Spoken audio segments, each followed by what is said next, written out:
Professor Carter contributes regularly to public education and debate on scientific issues. His public commentaries draw on his knowledge of the scientific literature and a personal publication record of more than 100 scientific papers. Professor Carter strives to provide critical and dispassionate analysis based upon scientific principles, demonstrated facts, and knowledge of the scientific literature. Bob is also an enthusiastic and valued and a foundation member of the Australian Environment Foundation and a very good friend. I would like to welcome Bob here today to speak on global warming, in particular an analysis of the facts of climate change in a balanced context. Thank you so much, Bob.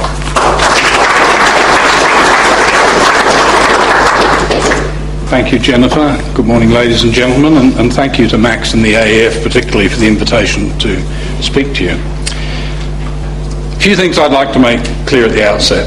I'm as much in favour of looking after our planet and the environment as apparently John Newcombe wishes to appear to be. I'm not, however, in favour of squandering precious wealth on futile feel-goodery like the Kyoto Protocol, especially given what Chris has already referred to, which is the fact that several billion people on the planet still lack clean drinking water, adequate sanitation and cheap power. Like most climate rationalists, I'm called a climate skeptic. I'm not a skeptic except in the sense I'm a scientist. All scientists are skeptics. I'm actually an agnostic about global warming, a human-caused global warming. I have no axe to grind. Let the facts fall where they may. The third point in introduction, science is not about consensus. Science is about testing hypotheses. The hypothesis of the day that we've already started to test by Chris is that human carbon dioxide emissions are causing dangerous climate change. That's the hypothesis that's in the newspaper every day. Note, this is not a hypothesis about pollution. Carbon dioxide is not a pollutant. It's not about sulfur dioxide, nitrous oxides, particulate carbon and so on. They're all things we should worry about and deal with. The global warming hypothesis we're testing is not about pollution. And fourthly and lastly, the public debate is bedevilled by a lack of context and a lack of balance. And I'm going to address both those points in this talk, and I'm going to test that hypothesis interwoven throughout the talk. So I'd like to start by asking a question, is it warming or not? And I look at them and I say, it depends. They look back at you and they think, you smart ass. I'm not in the least being clever. Profoundly, it depends. Here's what it depends on. This is data from ice cores in Greenland for the last I'm going to have to get used to this. For the last 15,000 years. So here's 16,000 years ago here. This is the last ice age. Here we are today, modern time here. And the red curve is temperature measured from those ice cores. And you see it was significantly colder than today back here, and then it's warming up until about 10,000 years ago. And about 10,000 years ago, we embark on this period of time geologists call the Holocene, where broadly it's about the same temperature as today. So the question is global warming happening? Well, let's stick a line through there, and there it is, from 16,000 years ago, it's warming since 16,000 years BP. Obviously, the warmers are right. If you fit that line, it's warming for the last 16,000 years. Not a very sensible line to fit. So let's fit the line now between the last 10,000 years, the warm period we live in called the Holocene. And surprise, surprise, it's cooling. So for 10,000 years, it's been cooling. Well, Mr. Howard's focused on a slightly shorter period of time than 10,000 years, so you wouldn't get anywhere talking to him about that. So let's come down to the last 2,000 years, the Christian era, this little box in here, which I've exploded up. And we'll fit a line, and lo and behold, it's still cooling, and it's cooling at a faster rate. Well, 2,000 years, that's still too long. So let's take the last 700 years. It's called the Little Ice Age because we see here it warmed and cooled and warmed again. This is the period because there was no change at all. Stasis since 700 years ago. And now we get to what the warmers want us to get to. Look at that, going up like a rocket.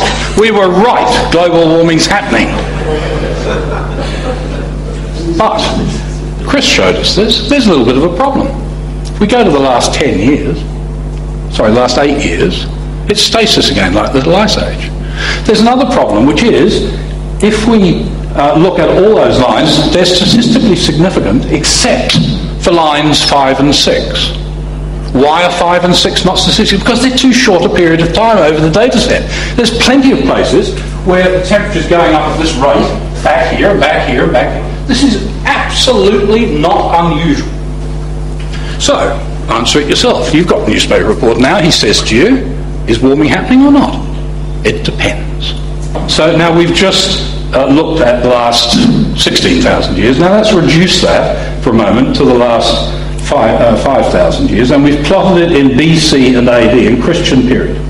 The green stripe is the modern late 20th century warm period. You see temperature does indeed warm here, and these data are the same ice core data we've just seen exploded up a bit. But we also see there's this warm period here called the medieval warm period, and lo and behold, all the green stripes are previous warm periods. There's nothing unusual about the late 20th century warm period. You hear it said, but it's bigger change, more warmer today than in the last 1,000 years. Well, the first answer to that is, so what? What's so special about 1,000 years? It's a blink of an eye in geological climatic terms. But the second more important answer is that if you look back several thousand years, which is the minimum period you need, you see here these warmer periods regularly spaced, and you also see that the last 3 of them, the previous 3, are all warmer than the modern period. There's nothing, absolutely nothing unusual about the magnitude of temperature on the planet today.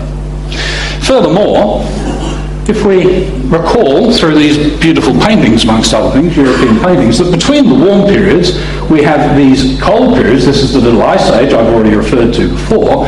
If you think that global warming might be damaging, and I believe I have heard a faint rumour some people think it might be, then you want to try global cooling. This will wipe out the granary crops of the world if it happens again, and it will happen again, it's only a matter of when. And the solar physicists right now are predicting there is a good chance we are heading into another little ice age in the next 20 or 30 years. Did you read that in the Melbourne Age yesterday? Okay, well, so we looked at 20,000 years worth, narrowed that down to 5,000 years worth. Now as a geologist I can start to relax because we're going to look at a reasonable period of time. And here it is, we're going back now almost 500,000 years, 400,000 years. And here's our modern Holocene warm period, and you'll note that today's here, and just a few thousand years ago, it was a degree or so, here's the scale, it was a degree or so warmer than today. Well, climatologists used to call that the Holocene climatic optimum. Nice place to be. You know, wonderful, polar bears loved it and all that. You can't use that word now, it's disappeared from the vocabulary. Couldn't possibly be a climatic optimum because it's warmer than today. Warm equals bad. If I was to take a book, the room at the end, on the way out, looking at that graph now, 400,000 years of Earth history, here's the little warm periods. The rest of it, 90% of the time, it was colder than today, and mostly much colder. What's going to happen next? How many people would give me a bet on the way out of the room it's going to get warmer next? Not one of you. Because it's not going to get warmer next, it's going to get colder. It's not a matter of if again, it's a matter of when. It's a very difficult question to answer, but it's certainly going to happen. Okay, well, you've heard it said that the polar bears are going to die out if the temperature goes up another degree or two. Well, have another look at this slide.